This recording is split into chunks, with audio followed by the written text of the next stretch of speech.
World health organisation অনুযায়ী প্রতি বছর 2,36,000 মানুষ পানিতে ডুবে মারা যাচ্ছে এবং বাংলাদেশে প্রতি বছর 18 থেকে 20,000 মানুষ পানিতে ডুবে মারা যাচ্ছে। এ নিয়ে আসুন একটা প্রতিবেদন দেখি।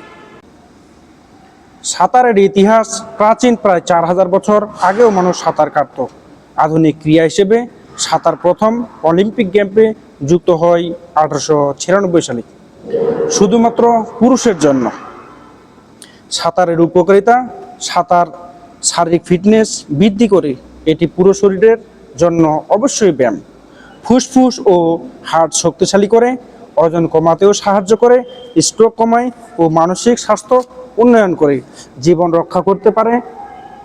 দুর্ঘটনাজনিত পানিতে পড়লে সাঁতার জানা খুবই আবশ্যক।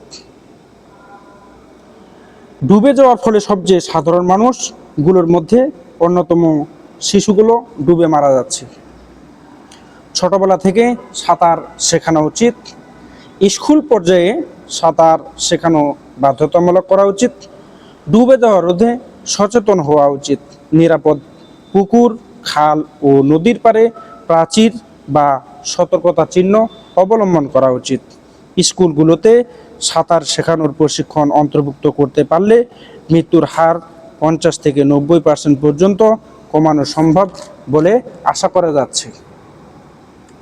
প্রিয় দর্শক ও শ্রোতারা, দেখুন বাচ্চাগুলো কত আনন্দের মাধ্যমে খেলাধুলা করছে এবং সাঁতার শিখছে।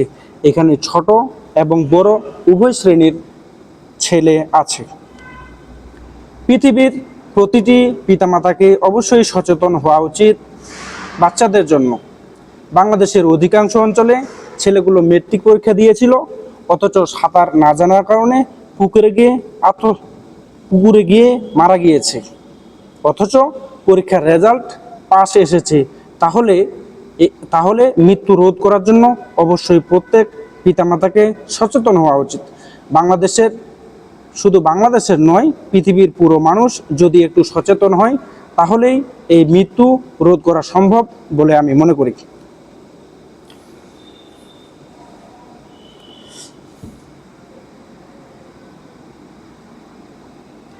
এজন্য সবাইকে সাঁতারের শিখতে হবে।